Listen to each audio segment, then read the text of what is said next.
Novel zone में खुश आमदीद। अब बताओ तुम दोनों किसको मारकर भागे हो? उस उधेड़ उम्र की बात सुनकर सोनिया और अजाम ने एक दूसरे की तरफ देखा। 6 कनाल पर बना ये घर किसी महल से कम नहीं लग रहा था। हर तरफ शीशे का काम हुआ था। गंदे कपड़ों में सोनिया और अजाम दोनों एक दूसरे का हाथ पकड़े हुए खामोश थे और घर को चारों तरफ देख रहे थे। आप भी ना, शाह साहब बच्चों को ऐसे डराते नहीं हैं। इस तरह तो वो घबरा जाएंगे। पहले ही उनकी हालत खराब है। शाह की बीवी उठी और सोनिया के पास है, जिसका वजूद ठंडा पड़ रहा था। तुम दोनों मेरे साथ चलो, पहले कपड़े बदल लो, कुछ खा लो, फिर हम आराम से बात करेंगे। शाह की बीवी ने सोनिया का हाथ पकड़ा और दोनों को अपने साथ अंदर ले गई। इन दोनों को कपड़े दिए और खाना तैयार करके दिया। शाह की बीवी नौकर को कहते हुए सोनिया और अजाम की तरफ मुस्कुराकर देखा और खुद अंदर चली गई। अजाम और सोनिया अब खाने की मेज पर थे, जहाँ हर किस्म के खाने थे। 2 दिन के भूखे दोनों खाने को देखते हुए खुद को रोक ना सके। शाह और उसकी बीवी दोनों सोनिया और अजाम को खाना खाते हुए देख रहे थे। खाने से फारिग होने के बाद शाह ने अजाम और सोनिया को अपने कमरे में बुलाया। अब तो तुम दोनों को काफ़ी टाइम दे दिया है, तो मुझे बताओ कि तुम दोनों को पुलिस के हवाले करूं या मुझे सब बताओगे? शाह का लहजा इस बार सख्त था। पुलिस की बात सुनकर सोनिया के चेहरे का रंग उड़ गया, लेकिन अजाम बड़े इत्मीनान से शाह की तरफ देख रहा था। आप क्या चाहते हैं हमसे? शाह की बात का जवाब जब अजाम ने दिया तो सोनिया ने हैरत से अजाम की तरफ देखा, जो बगैर किसी परेशानी में शाह की तरफ देख रहा था। अजाम के इस जवाब पर शाह के चेहरे पर हल्की सी मुस्कुराहट आ गई। तुम्हें पुलिस से डर नहीं लगता क्या? शाह ने अपनी छुरी पर दोनों हाथ रखते हुए अजाम की तरफ देखा। नहीं, और आप हमें पुलिस की धमकी दे रहे हैं?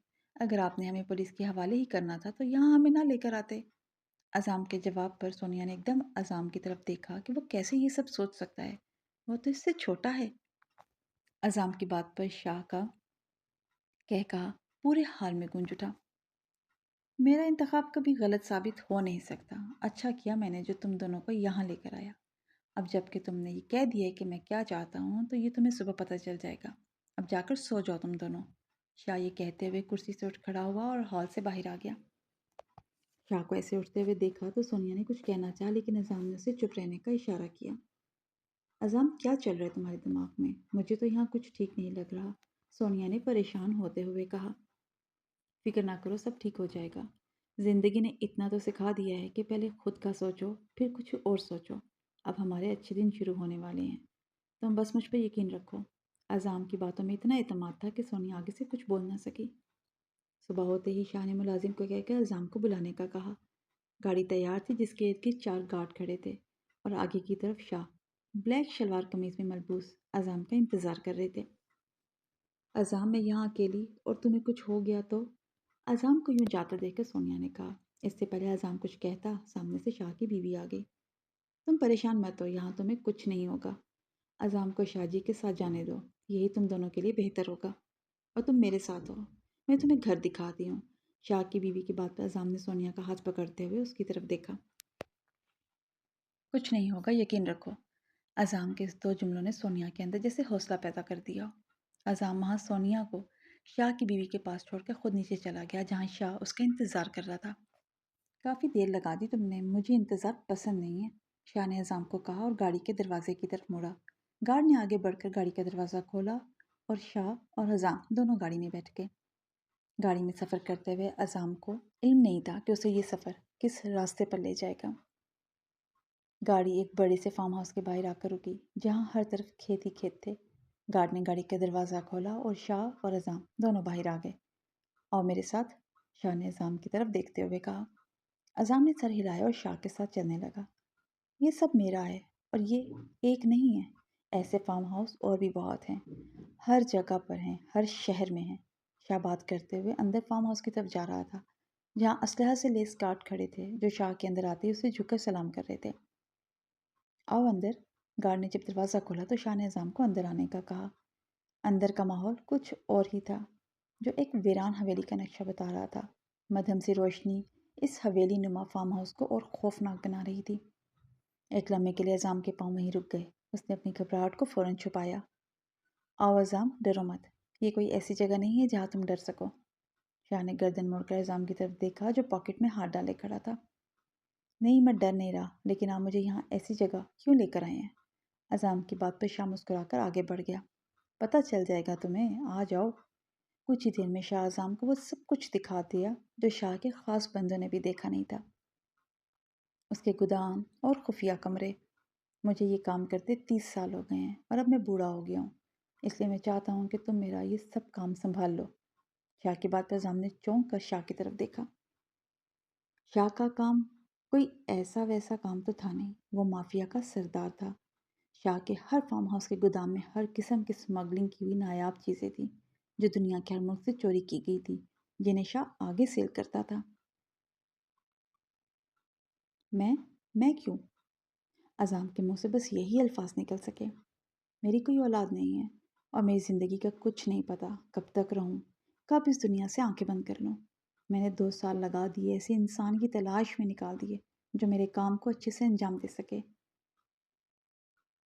लेकिन हर कोई गद्दार निकला और हमारी दुनिया में गद्दारी नहीं चलती। और अब रही बात तुम्हारी, तो तुम वो वाहिद हो जिसमें मुझे इन दोनों में से कोई बात नज़र नहीं आई।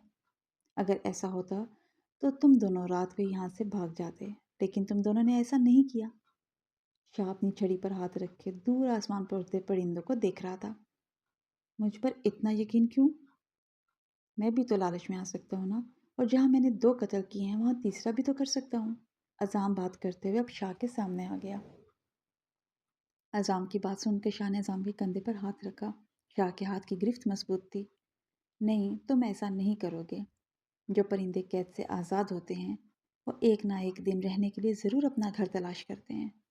और तुम्हारे साथ जो लड़की है, तुम उसके लिए कुछ भी कर सकते हो, लेकिन दोबारा कत्ल करके खुद जेल में नहीं जा सकते, क्योंकि तुम्हें उसकी फ़िक्र है। हालांकि मुझे नहीं पता कि तुम दोनों का क्या रिश्ता है, लेकिन अगर तुम्हें उसकी फ़िक्र है और अगर तुम ज़िंदगी में सड़क पर नहीं रहना चाहते और इस लड़की के मुस्तकबिल की परवाह है, तो तुम मेरी इस ऑफ़र को ठुकरा नहीं सकते।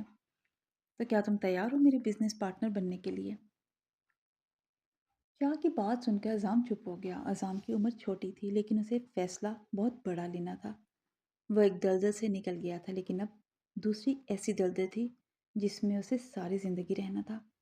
अज़ाम को यूं खामोश देखकर शाह ने उसके कंधे से हाथ उठा लिया। कोई जल्दी नहीं है, तुम आज का टाइम ले सकते हो, कल सुबह मुझे बता देना। शाह ये कहते हुए फार्म हाउस से बाहर आ गया। अज़ाम की ज़िंदगी का वो फैसला जिस पर उसकी सारी ज़िंदगी का दारोमदार था, वो समझ नहीं पा रहा था कि वो क्या करे। उसने तो एक आम सी ज़िंदगी गुजारने का सोचा था, लेकिन अब उसके सामने 2 रास्ते थे। या तो वो शाह की बात मान ले या सोनिया के साथ दुनिया की बेरहमी को बर्दाश्त करे। ये सब कुछ सोचते हुए वो डूबते हुए सूरज को देख रहा था। शायद वो डूबते सूरज के साथ ही अपनी सोचों के हाल से निकलकर फैसला कर चुका था। शाम होते ही अज़ाम शाह के घर वापस आ गया था। घर आते ही उसने सोनिया की तरफ देखा जो गुलाबी और सफ़ेद रंग के लिबास में मलबूस थी, और उसके चेहरे पर एक पुरसुकून मुस्कुराहट थी। अज़ाम, तुम आ गए हो? सोनिया ने आगे बढ़कर अज़ाम का हाथ पकड़ा। हाँ, मैं आ गया हूँ, अज़ाम ने मध्यम सा जवाब दिया। आओ अज़ाम, मैं तुम्हें कुछ दिखाती हूँ। सोनिया अज़ाम का हाथ पकड़ते हुए उसे अपने कमरे की तरफ ले गई। कमरे का दरवाज़ा खोलते ही अज़ाम ने कमरे पर नज़र डाली, जो हर तरह से एक परफेक्ट रूम था। ये देखो अज़ाम, ये मेरा कमरा है, और ये देखो ये सारे कपड़े और ये सब चीज़ें भी मेरी हैं।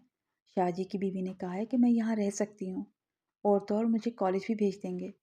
सोनिया सांस लिए बगैर अज़ाम को खुश होते हुए बता रही थी, लेकिन सोनिया को इस बात का इल्म नहीं था कि इन सब चीज़ों के पीछे अज़ाम की पूरी ज़िंदगी किसी के हवाले की जा चुकी है। वो अब अपनी मर्ज़ी से कुछ भी नहीं कर पाएगा। जी तो लिसनर्स, आपको क्या लगता है, क्या अज़ाम शाह की इतनी बड़ी ऑफ़र को कबूल कर लेगा या फिर सोनिया को लेकर कहीं और चला जाएगा? ये जानने के लिए अगली किस्त का इंतज़ार कीजिए और अपनी राय कमेंट सेक्शन में ज़रूर बताइए।